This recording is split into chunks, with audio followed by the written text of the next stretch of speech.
नमस्कार दोस्तों, जय श्री राम, जय बागेश्वर धाम, जय जय सिया राम। दोस्तों, सबसे पहले आप सभी दर्शकों को अहोई अष्टमी की बहुत सारी हार्दिक शुभकामनाएं। दोस्तों, अहोई अष्टमी हिंदू समुदाय विशेषकर माताओं के लिए एक गहरा सांस्कृतिक और धार्मिक महत्व रखती है। अहोई अष्टमी का व्रत माताएं अपने बच्चों की भलाई और लंबी उम्र के लिए देवी अहोई माता का आशीर्वाद और उनकी सुरक्षा पाने के लिए करती हैं। अहोई अष्टमी एक महत्वपूर्ण हिंदू त्यौहार है दोस्तों, जो बच्चों की तरक्की और दीर्घायु के लिए देवी अहोई या अहोई माता का आशीर्वाद पाने के लिए मनाया जाता है। इसे माताएं बड़ी श्रद्धा और प्रेम से मनाती हैं। अहोई अष्टमी हिंदू कैलेंडर के अनुसार कार्तिक महीने की कृष्ण पक्ष की अष्टमी तिथि को आता है।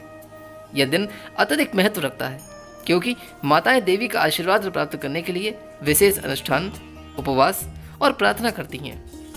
दोस्तों, आइए जानते हैं कि इस साल कार्तिक माह के अहोई अष्टमी व्रत की तिथि, शुभ मुहूर्त और महत्व क्या है।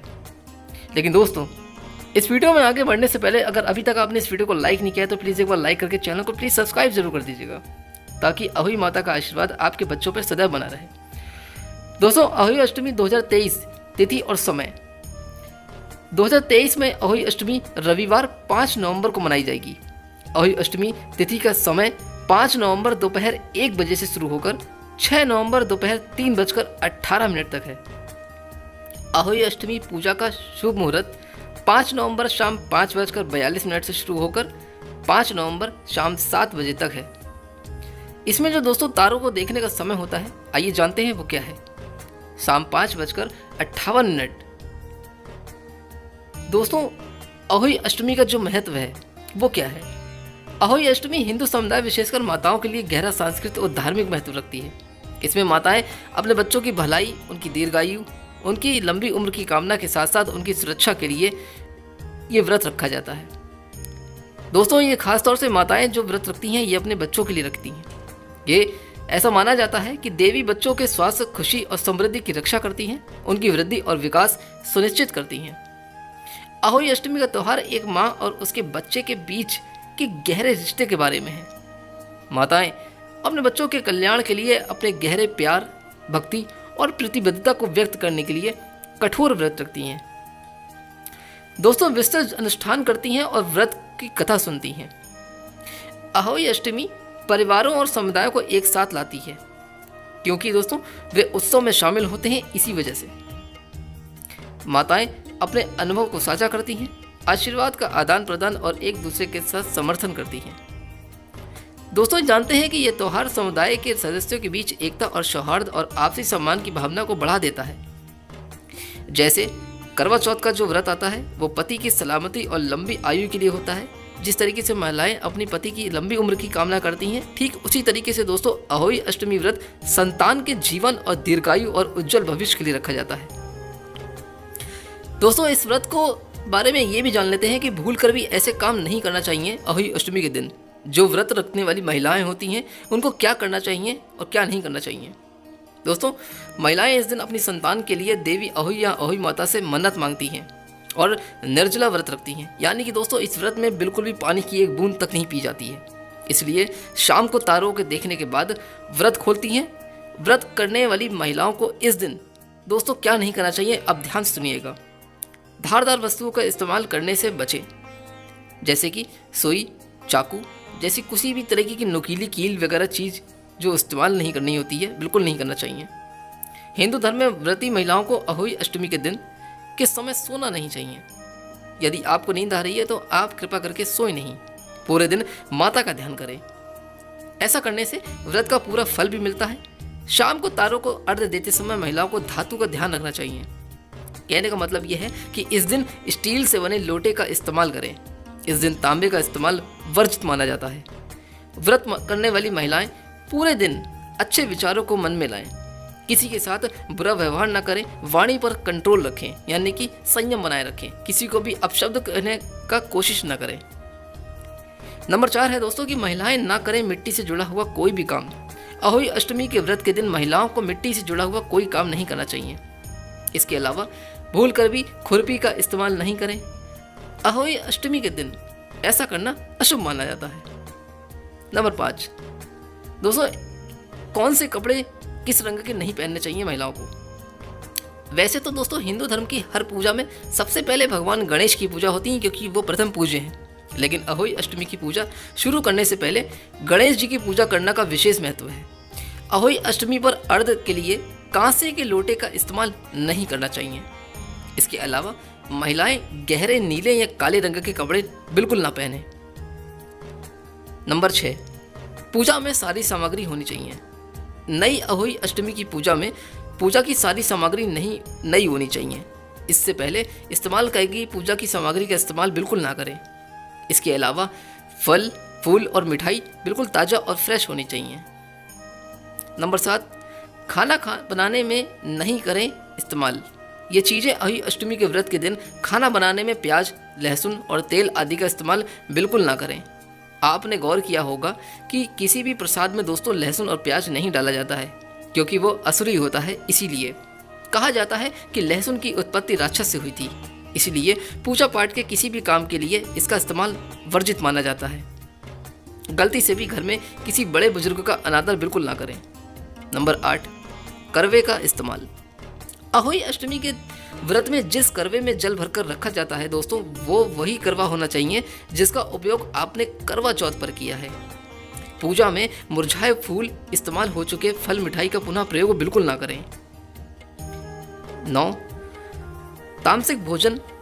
अहोई अष्टमी के व्रत में खान पान का विशेष ध्यान रखें। व्रत रखने वाली महिलाएं निर्जला उपवास करें और घर के अन्य सदस्यों के लिए प्याज या लहसुन वाला खाना बिल्कुल ना बनाएं। हो सके तो इस दिन सात्विक भोजन का ही सेवन करें, वो ज़्यादा अति उत्तम और शुभ फलदायी होता है। नंबर 10, मांस आदि का सेवन ना करें। अहोई अष्टमी का देवी का व्रत रखने से एक दिन पहले तामसिक भोजन जैसे कि मांस, मदिरा, प्याज, लहसुन या किसी भी प्रकार की अगर ऐसी कोई वस्तु है तो आदि का सेवन कतई ना करें। माना जाता है कि तामसिक भोजन से मन में निगेटिव विचार आते हैं, नकारात्मक ऊर्जा ज़्यादा बढ़ती है। ऐसे में व्रत से पहले हमेशा सात्विक यानी सादा भोजन ही करना चाहिए। दोस्तों वेद शास्त्रों में इस बातों का उल्लेख किया गया है कि सात्विक भोजन से मन, वचन और कर्म में शुद्धता आती है। इस संबंध में कहा जाता है कि जैसा अन्न वैसा मन। इसका मतलब यह है कि जैसा आप भोजन करेंगे दोस्तों, वैसे ही विचार आपके दिमाग में पैदा होंगे। नंबर 11, बच्चों का ख्याल रखें। खासतौर से ये व्रत महिलाएं अपने बच्चों के लिए रखती हैं, इसलिए इस दिन बच्चों को बिल्कुल भी डांटना या मारना पीटना नहीं चाहिए। इस तरीके से बिल्कुल भी ऐसे कार्य को ना करें। नंबर 12, ऐसा माना जाता है दोस्तों कि इस दिन राधा कुंड में जो भी कोई निसंतान दंपति अहोई अष्टमी के दिन स्नान करता है, उसे संतान की प्राप्ति अवश्य होती है। राधा कुंड में स्नान आधी रात के समय यानी कि निष्ठा के समय किए जाने की मान्यता है दोस्तों। अहोई अष्टमी के दिन आधी रात के दौरान राधा कुंड में स्नान शुरू होता है और यह पूरी रात भर जारी रहता है। स्नान के बाद राधा कुंड पर कच्चा सफ़ेद कद्दू यानी पेठा चढ़ाते हैं। दोस्तों देवी को चढ़ाए जाने वाले इस प्रसाद को यहाँ पर कुष्मांडा कहा जाता है। कुष्मांडा का भोग लगाने के लिए उसे लाल रंग के कपड़े में लपेटने की परंपरा है। इसके बाद जल्द ही संतान प्राप्ति के लिए देवी राधा रानी का आशीर्वाद लेने के लिए दंपत्ति पानी के टैंक में खड़े होने के बाद पूजा करते हैं और कुष्मांडा सफ़ेद कद्दू देवी को चढ़ाते हैं। दोस्तों नंबर 12, जाने राधा कुंड का महत्व क्या है। दोस्तों कहा जाता है कि कान्हा की नगरी मथुरा में स्थित इस राधा कुंड का यूं तो काफ़ी महत्व माना गया है, लेकिन अहोई अष्टमी के दिन इस कुंड का महत्व कई गुना बढ़ जाता है। मान्यता है कि अहोई अष्टमी के दिन मध्य रात्रि में अगर कोई भी निसंतान दंपति दोस्तों इस कुंड में पूरी श्रद्धा के साथ स्नान करता है तो उसे पुत्र रत्न की प्राप्ति अवश्य ही होती है। नंबर 13, जानिए कैसे बना राधा कुंड। दोस्तों बताया जाता है कि कृष्ण के द्वारा भीमकाय दानव का वध करने के बाद राधा ने उन्हें कई पवित्र नदियों में स्नान कर अपने पाप धोने के लिए कहा। तब कृष्ण ने उसी जगह पर जोर से अपना पैर पटका जहां पर वह खड़े थे। इससे राधा जी द्वारा बताई गई सारी नदियां वहां से उत्पन्न हो गईं और वहां पर एक कुंड बन गया। भगवान कृष्ण ने इस कुंड में स्नान किया। इस कुंड को श्याम कुंड के नाम से जाना गया, लेकिन कृष्ण के इस शक्ति प्रदर्शन से राधा बेहद ही क्रोधित हो गईं, जिसके बाद उन्होंने अपनी सहेलियों गोपियों के साथ मिलकर अपनी चूड़ी यानी कि कंगन की मदद से एक गड्ढा खोदा और उसमें मानसी गंगा का पानी भर दिया। इस तरह गोवर्धन के पास एक विशाल झील बन गई, जिसे राधा कुंड या कंगन कुंड के नाम से जाना जाता है। राधा जी ने जिस दिन इस कुंड को बनाया वह अहोई अष्टमी का ही दिन था। ऐसे में इस दिन के बारे में यह वरदान भी दिया गया कि इस दिन जो भी कोई व्यक्ति अपनी पत्नी के साथ राधा कुंड में स्नान करेगा उसे संतान की प्राप्ति अवश्य ही होगी। दोस्तों, नंबर 14, अहोई अष्टमी व्रत कथा। एक साहूकार के 7 बेटे और 7 बहुएं थीं। साहूकार की एक बेटी भी थी।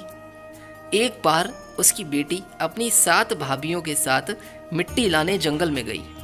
मिट्टी का खुरपा चलाते वक्त बेटी से एक स्याही का बच्चा मर गया। जब स्याहू ने यह देखा तो गुस्से से कहा कि मैं तुम्हारी कोख बांधूंगी। साहूकार की बेटी ने सब भाभियों से विनती की कि वो मेरी जगह अपनी कोख बंधवा लें। तब छोटी भाभी तैयार हो गई और उसने कोख बंधवा ली। छोटी भाभी का जो भी बच्चा पैदा होता वो 7वें दिन मर जाता। ब्राह्मण से उपाय पूछा गया तो उसने कहा कि सुराही गाय की सेवा करो। छोटी भाभी ने गाय की काफी सेवा की तो गाय प्रसन्न होकर उसे लेकर स्याहू के पास चल पड़ी।